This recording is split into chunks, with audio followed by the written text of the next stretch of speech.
அனைவருக்கும் வணக்கம். நாம் இன்று பார்க்க உள்ள காணொளி வெட்டிவேர் பயிர் செய்து மொட்டையான விவசாயிகளை பற்றித்தான் பார்க்க இருக்கிறோம். ஆம், வெட்டிவேர் பயிர் செய்து 10 பைசாவோட லாபம் சம்பாதிக்காமல் வெட்டிவேர் இடத்தை காலி செய்தால் போதும் என்ற கண்ணீர் கதையை பற்றித்தான் பேச இருக்கிறோம். ஆம், நீங்கள் நிறைய விளம்பரம் பார்த்திருப்பீர்கள்.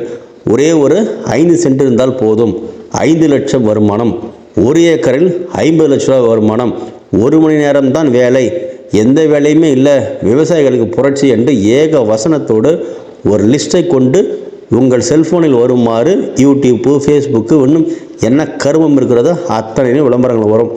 இதை பார்த்து நமக்கும் ஆசை யாரை விட்டது, நாம் என்ன செய்வோம், உடனே அவர்களுக்கு ஃபோன் செய்வோம். அவர்களுக்கு அந்த கம்பெனி வைத்துள்ளேன், இந்த கம்பெனி வைத்துள்ளேன் என ஒரு பெரிய பில்டப்லாம் செய்து கொண்டு பேண்ட்டு ஷர்ட்டு அயர்லாம் போட்டுக்கொண்டு ஒரு காரை எடுத்துக்கொண்டு இவர் ஃபீல்டு அதிகாரி, இவர் மேலாளர் என்ற சில டுபாகூர் வேலைகள்லாம் செய்து கொண்டு வருவார்கள். நம்மளை பொறுத்தவரையும் ஒரு வேஷ்டி கட்டியவரோ அல்லது ஒரு தரையில் அம்மாருந்து சொன்னால் நாம் கேட்க மாட்டோம். நமக்கு பேண்ட்டு ஷர்ட்டுலாம் போட்டு ஒரு கூலிங் கிளாஸ் எல்லாம் போட்டு இவர் தான் அதிகாரி என்று சொன்னால் மட்டும்தான் நமக்கு மண்டையில் ஏறும். நாம் உடனே ஏமாந்து விடும். இது நமது இயற்கை ஒரு விஷயமாகும். ஏனென்றால் உண்மையை சொல்வதற்கு யாரும் ஏற்றுக்கொள்ள தயாராக இல்லை. அனைத்து ஊர்களிலும் விவசாய அலுவலகம் இருக்கிறது. விவசாய அலுவலகத்துக்கு சென்று இந்த வெட்டிவேர் விவசாயம் செய்யலாமா, எங்கள் ஊருக்கு இது வருமா, இதுக்கு என்ன விற்பனை வாய்ப்பு இருக்கிறதுன்னு யாரும் ஆலோசனை செய்வதில்லை. சரி, அப்படியே விவசாய ஆஃபீஸுக்கு போக உங்களுக்கு இஷ்டம் இல்லை என்றால் கூட யாரிடமா சரி நம்ம விசாரிக்கிறோமா, யாரிடமும் விசாரிப்பதில்லை. இது காரணம் நமது முட்டாள்தனம், நம்மளுடைய மூட நம்பிக்கை. என்ன சொல்லலாம், நம்ம ஏமாறுவதற்கு தயாராக இருக்கிறோம். சரி, போகட்டும். உண்மையிலே 5 சென்ட்டில் கண்டிப்பாக 5 லட்சம் வருமா என்றால் 5 பைசா வருவது கூட கஷ்டம். ஏனென்றால் முதலில் நன்றாக புரிந்து கொள்ளுங்கள். 5 சென்ட்டில் நீங்கள் விவசாயம் செய்வதாக இருந்தால் பொதுவாக இந்த கம்பெனி என்று சுற்றுகிறார்களே, அந்த கம்பெனிக்காரர் சொல்லும் ஒரு கதை என்னவென்றால், ஒரு பேகு 100 ரூபா, அது பிவிசி பைப்பில் கொடுப்பார்கள், இல்லை என்றால் பையில் கொடுப்பார்கள், இல்லை என்றால் ஒரு தொட்டில் வைத்து கொடுத்துவார்கள். ஏதோ ஒரு கருமத்தில் வைத்து ஒரு செடி 100 ரூபாய், அவ்வளோதான். அது பையில் போட்டு கொடுப்பார்கள், இல்லை பிவிசி பைப்பில் போட்டு கொடுப்பார்கள், இல்லை எதையோ ஒரு கருமத்தில் போட்டு கொடுத்து விடுவார்கள்.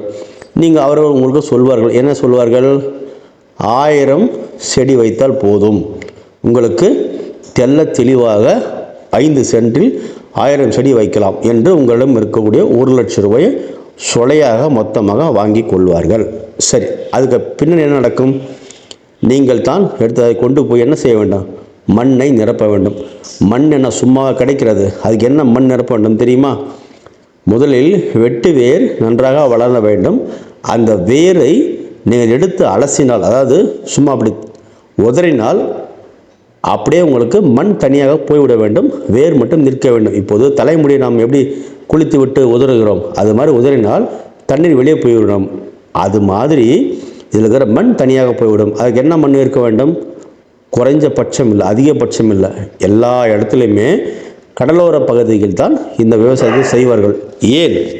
ஏன் என்றால் அந்த கடலோர பகுதிகளில் இருக்கக்கூடிய மண் தான் இந்த வேரை பிடுங்கினால் மண்ணும் வேரும் தனியாக பிரிந்துவிடும்.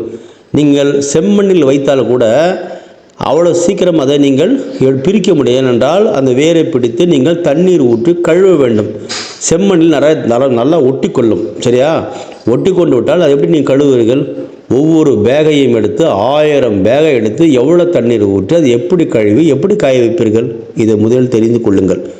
அதனால் இவர்கள் 1000 பேகை கையில் கொடுத்து விடுவார்கள், பிவிசி பைப்போ பேகள் கொடுத்து விடுவார்கள். இதற்கு நீங்கள் முதலில் மண் நிரப்ப வேண்டும்.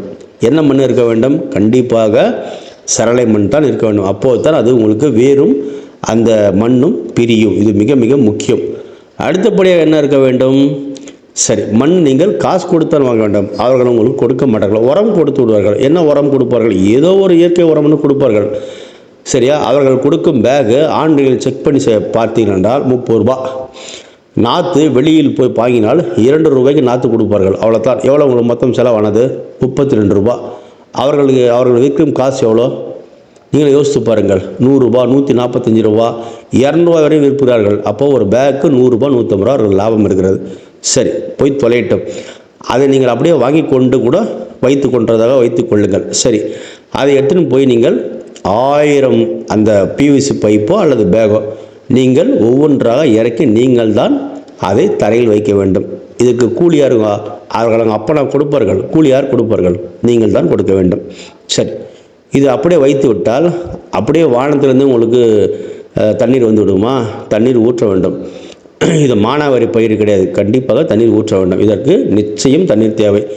தண்ணீரை தாக்கு பிடிக்கும், இல்லை என்று சொல்லவில்லை. ஆனால் தண்ணீரை வேண்டாம் என்று உங்களை யார் சொன்னார்கள்? கண்டிப்பாக தண்ணீர் தேவை. அப்போது அதற்கு நீங்கள் என்ன பண்ணுற, ஒவ்வொரு இது என்ன சினிமாவில் வருவது போல் நீங்கள் ஊற்ற முடியுமா? நான் 1000 பேகுக்கும் ஒரு வாளி எடுத்துக்கொண்டு தினசரி ஒரு 4 வாளி தண்ணீர் ஒவ்வொரு பேக்கும் ஊற்றிக்கொண்டே போனால் 1000 பேக்கு நீங்கள் தண்ணீர் எப்போது ஊற்றுவது? அந்த வேலை எப்போது முடியும்? யோசித்து பார்த்தீர்களா? உடனே என்ன செய்ய வேண்டும்? அதற்கு நீங்கள் சொட்டு நீர் பாசனம் அமைக்க வேண்டும். அதற்கு செலவு யார் கொடுப்பார்கள்? சரி, அப்போது மண் செலவு தனி, சொட்டு நீர் பாசனம் தனி. இப்போது அவர்கள் 1 லட்சம் மொய் எழுதி விட்டீர்களா? அதற்கு சொட்டு நீருக்கு மொய் எழுதி விட்டீர்களா? மண்ணுக்கு மொய் எழுதி விட்டீர்களா?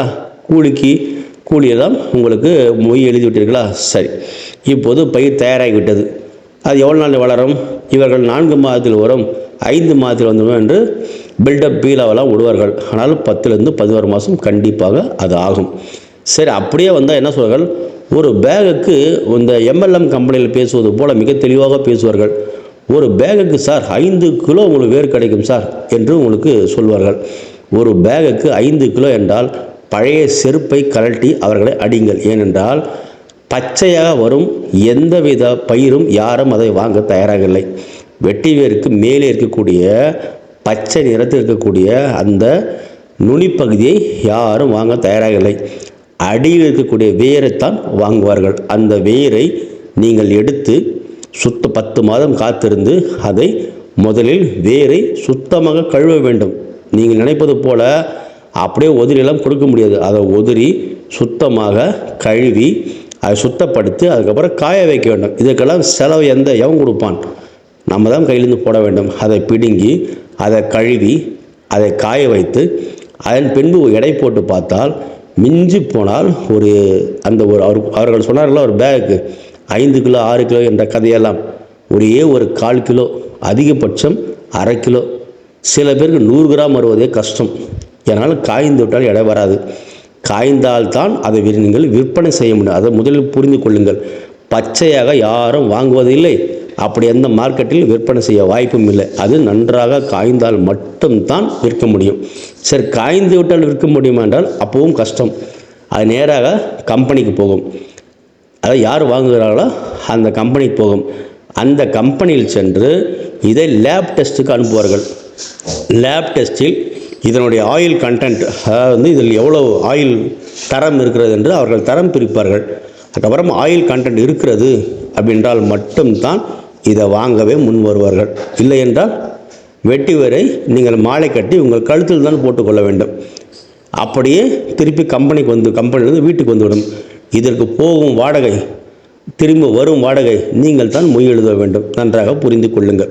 எனவே வெட்டி வேரை பயிர் செய்வதற்கு முன்பு தெரிந்து கொள்ளுங்கள். கண்டிப்பாக என்ன செய்ய வேண்டும்? நீங்கள் போய் அந்த ஆயில் வர வேண்டும். அந்த ஆயில் கண்டென்ட் வந்தால்தான் விற்பனை வருது. அப்படியே விற்றால் எவ்வளவு விற்று விடும்? ஒரு 140 ரூபாய் விற்கும், 120க்கும் போகலாம், 100 ரூபாய்க்கும் போகலாம். சரி, அப்படி இவர்கள் சொல்லும் கணக்குக்கு 5 சென்ட்டிற்கு 5 லட்சம் லாபம் வருமா என்றால் 10,000 ரூபாய் 15,000 ரூபாய் லாபம் வர்றது கூட கடினம். உங்கள் கையிலேருந்து காசு போகாமல் இருந்தால் சந்தோஷம். ஒரு ஏக்கருக்கு அவர்கள் சொல்கிறார்கள் எவ்வளோ வரும் என்று? 50 லட்சம் வரும் என்று. சரி, 50 லட்சம் வருவதாக நீங்கள் வைத்துக் கொள்ளுங்கள், நானும் ஒத்துக்கொள்கிறேன்.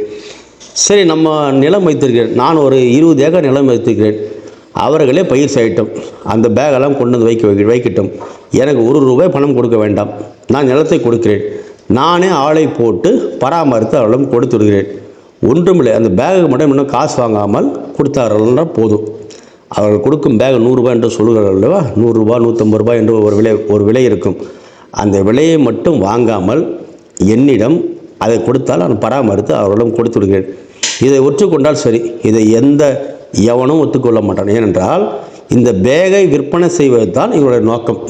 நன்றாக புரிந்து கொள்ளுங்கள். இந்த பேகை விற்பனை செய்ய வேண்டும். 1, இதை உன் தலையில் கட்ட வேண்டும். 2, அக்ரிமெண்ட் கொடுப்பார்கள். 1000 அக்ரிமெண்ட் வரும், அதில் எந்த சந்தேகமும் இல்லை. லட்சம் கொடுக்க 100 கையெழுத்து போட தயாராக இருக்கிறார்கள். ஏனென்றால் அன்றைய மார்க்கெட் நிலவரப்படி நாங்கள் வாங்கிக் கொள்கிறோம், அதுதான் அவர்கள் சொல்வார்கள். அது லேபுக்கு போகும். லேபுக்கு போகும்போது என்ன நடக்கும்? சார், உங்களுடைய நிலத்தில் நாங்கள் கொடுத்தது சரியாக இருக்கிறது, உங்கள் இடத்தில் வளரவில்லை, அதில் ஆயில் கண்டென்ட் இல்லை, போதிய அளவுக்கு அதில் தரம் இல்லை, நாங்கள் என்ன சார் செய்ய முடியும்? லேப் ரிப்போர்ட் அப்படி வரும்போது நாங்கள் என்ன செய்ய முடியும் என்று கையை விரிப்பார்கள். அப்புறம் மார்க்கெட் ரேட்டு 100 ரூபா சார் போகுது, இன்றைக்கே நாங்கள் வாங்கிக்கிறோம், இப்போவே காசு கொடுத்துட்றோம் இன்னும் சொல்வார்கள். இல்லை என்ன சொல்லலை, நீங்கள் ஆளை வைத்து கூலியை கொடுத்து கணக்கு போட்டு பார்த்தா ஏதோ போய் தொலைட்டம் என்ற முடிவுக்கு வந்து விடுவீர்கள். இது முழுக்க முழுக்க ஈமக்கோழியை பரவாயில்லை, அதிலாவது கோழியாவது கொடுத்தார்கள், அதையா நீங்கள் கண்ணில் பார்த்தீர்கள். இது அதை விட மோசமானது. அது ஏதோ அது ஓரமாக கோழி அது பாட்டுக்கு ஏதோ ஒரு தீனி போட்டால் சாப்பிட்டு கிடக்கும். இது அதை விட மிக மிக கொடியமான ஒரு மோசமான ஒரு பயிராகும். நீங்கள் நினைப்பது போலெல்லாம் கிடையவே கிடையாது. வெட்டிவேர் பயிர் என்பது நடக்கிறது, நடக்காமலாம் இல்லை, காலங்காலமாக நடக்கிறது. அது கடலூர் பகுதியில், அந்த கிராமத்தில், கடலூரை சுற்றி நிறைய கிராமங்கள் இருக்கிறது, எங்கு போனாலும் வெட்டிவேர் பயிர் தான். நீங்கள் கடலூர் பஸ் ஸ்டாண்டில் இறங்கி மார்க்கெட்டுக்கு போங்கள், சார் இங்கே வெட்டிவேர் பயிர் எங்கே நடக்காதுன்னு கேளுங்கள், அவர்கள் சொல்வார்கள். அட்ரஸு விலாசமெல்லாம் அவர்களே சொல்வார்கள். அங்கே போய் பாருங்கள், அந்த விவசாயியிடம் பேசுங்கள். யாரும் அதில் கோட்டீஸ்வரன் ஆனதாகவோ லட்சாதிபதி ஆனதாகவோ வரலாறே இல்லை. ஒரு வருடம் முழுக்கும் அதை பயிர் செய்தால் ஒரு 25,000 30,000 கிடைக்கும், அவ்வளோதான் கிடைக்குமே தவிர, அது நிலத்தில் நீங்கள் சொந்தமாக நிலத்தில் பயிரிட்டால், இவர்கள் சொல்லும்படி செய்தால் நீங்கள் மொட்டை அடித்து திருப்பதி தான் செல்ல வேண்டுமே தவிர எந்த வருமானமும் கிடைக்காது. நீங்கள் ஒன்றும் இல்லை. அப்படி ஒரு வேளை ஒரு ஏக்கருக்கு 50 லட்சம் ரூபாய் கிடைப்பதாக இருந்தால், கம்பெனிக்காரனே அதை வாங்குபவனே ஒரு லீஸுக்கு எடுத்துக்கலாமே.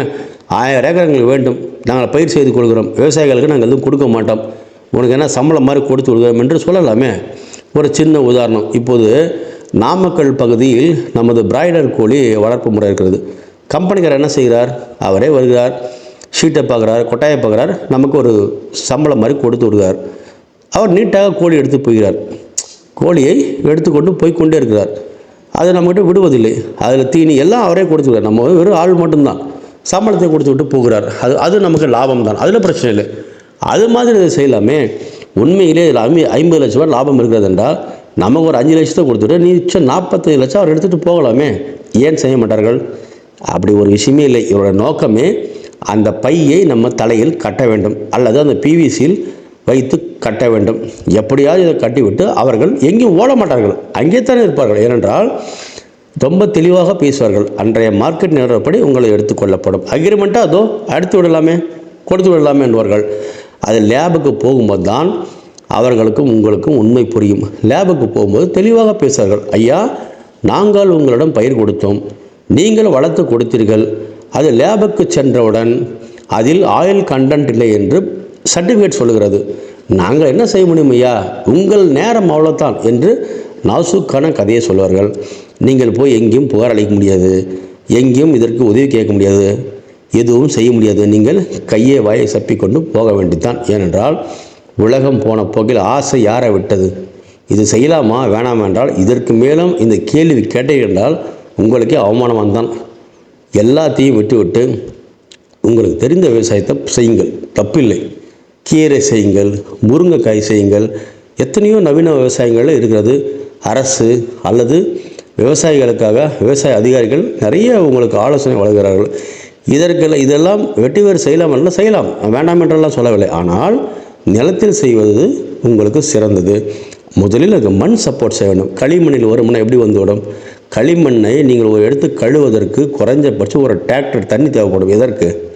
ஒரே ஒரு செடி கழுவு, அவ்வளோ சீக்கிரம் அது அந்த மண் பிரியாது, ரொம்ப கடினம். அதை நீங்கள் ப்ராக்டிக்கலாக செய்யும்போது தான் உங்களுக்கு கஷ்டம் தெரியும். காய்வதற்கு ஒரு வார கணக்கில் ஆகும். இதற்கெல்லாம் கூலி யார் தருவது? கணக்கு போட்டு பார்த்தால் ஒரு 5 சென்ட்டில் 1 லட்சம் ரூபாய் நீங்கள் அங்கே கொடுத்து விட வேண்டும். யாருக்கு? உங்களுக்கு அதிகாரி வராரு இல்லையா, அவங்கள மொட்டையடிப்பார்கள், அவர்களுக்கு கொடுத்து விட வேண்டும். மண் ஓட்டும் கூலி, ஆள் வைக்கும் கூலி, அதை நடும் கூலி, அதன் பின்பு தண்ணீர் ஊற்றும் இந்த சொட்டு நீர் பாசத்துக்கான செலவு, அதுக்கு மேற்பட்ட அது 10 மாதம் பராமரிக்கான செலவு, அதன் பின்பு அதை அறுவடை செய்வதற்கு நீங்கள் கையில் செய்ய முடியாது. நன்றாக அது எப்படி பிடுங்குவீர்கள்? அது 6 அடி 7 அடி வளரும். எப்படி பிடுங்குவீர்கள்? கையில் உண்டுண்டாக அது ஏன்னா தலையில் உள்ள முடியா பிடுங்குவதற்கு அதை கண்டிப்பாக டிராக்டர், அதாவது இதுக்கு வண்டி இருக்கிறது, அந்த வண்டி இருந்தால் நீங்கள் நிலத்தில் பயிர் செய்தால் டிராக்டர் வைத்து நீங்கள் அதை வந்து பிடிங்க. அதுக்குன்னு ஒரு டிராக்டர் மாதிரி ஒரு விஷயம் இருக்குது, அதில் வந்து நீங்கள் பிடிங்க கொள்ளலாம். இப்போ இதில் போட்டால் கையில் தான் எடுக்க வேண்டும், ரொம்ப கஷ்டம். ஒவ்வொரு பேகையும் நீங்கள் கிழிக்க வேண்டும். ஒரு பேகு குறைஞ்சபட்சம் 50லேருந்து 100 150 கிலோ வெயிட் இருக்கும். மண் நீங்கள் அடைத்தி விட்டுருக்கீங்க, ஞாபகம் இருக்கிறதா? மண்களை போட்டு நீங்கள் பேக் செய்து வைத்திருப்பீர்கள். 100லேருந்து 200 கிலோ கூட ஒரு பேகு. ஒவ்வொரு பேகையும் நீங்கள் தூக்கி யோசித்து பாருங்கள். யார் யார் இந்த காலத்தில் விவசாய வேலைக்கு வருகிறார்கள்? யோசனை செய்து பாருங்கள். 100லேருந்து 150 கிலோ குறைஞ்சபட்சம் ஒரு பேகு. 1000 பேகை தூக்க வேண்டும். அதை எடுத்துகிட்டு போயிட்டு தண்ணீர் எங்கே கழுவுவீர்கள்? உங்களுக்கு பம்ப் செட் இருக்கிறதா? நிலம் இருக்கிறதா? எங்கே வைத்தது கழுவுவீர்கள்? எவ்வளோ தண்ணீர் வாங்குவீர்கள்? அதில் உள்ள அனைத்து பேகையும் சுத்தமாக நீங்கள் கழுவ வேண்டும். இதை கழுவுவதற்கு தண்ணி எங்கே இருக்குது? நீங்கள் என்ன ஆற்றில் எட்டுமே கழுவ முடியுமா? இல்லை வந்து அதுக்கென்று புதிதாக போர் போட்டு கழுவ முடியுமா? கழுவுவதற்கு தண்ணீர் எங்கே? உடனே கழுவ முடியாது. அது 4 முறை 5 முறை கழுவ வேண்டும். சுத்தமாக கழுவி அதுக்கப்புறம் காய போட வேண்டும். காய போடுவதற்கு இடம், அதற்கு காவலுக்கான கூலி, இதெல்லாம் யோசனை செய்தால் தலை கிருகிருடும். இது முழுக்க முழுக்க ஃப்ராடு, பித்தலாட்டம். தெரிந்து நடந்து கொள்ளுங்கள். நன்றி, வணக்கம்.